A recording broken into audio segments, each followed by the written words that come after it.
Here's the hard truth. If your players charge every dragon they see, you've already made dragons weak. Dragons aren't scary because of their damage, they're scary because they decide when the fight happens.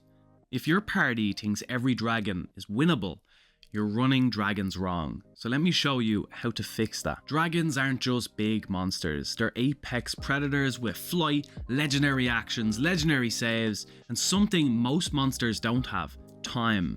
They see you before you see them, they hear you, and then they choose when to engage. So stealth, you can try it, but against a dragon, it's a gamble. And here's the rule every DM needs to understand. If a dragon ever fights fair, you've already won. So let's picture a party. Let's say they're level 8, fighter, cleric, wizard and rogue.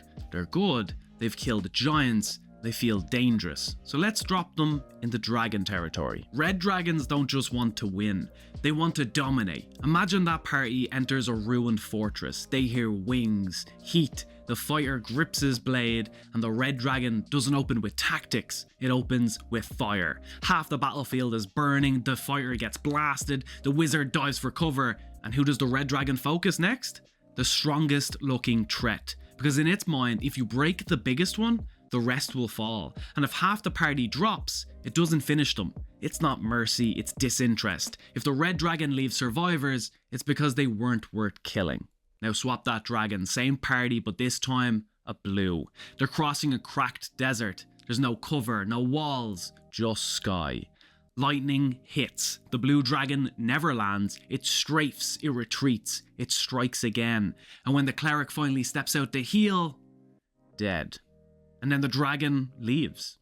That wasn't rage, that was discipline. Blue dragons don't want chaos, they want obedience. Now put that party in a frozen valley. No warning, no speech. The ice explodes and the white dragon grabs the rogue and slams them into the snow and keeps attacking them, even when they're down. No cruelty, no drama, just a predator finishing a kill. Green dragons are the ones DMs screw up the most.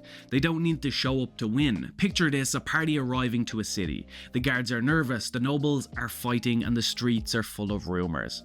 That's the green dragon. Blackmail, cult leaders, poisoned politics. And when the party finally tracks it down, it's already summoned all the mercenaries, traps, and leverage.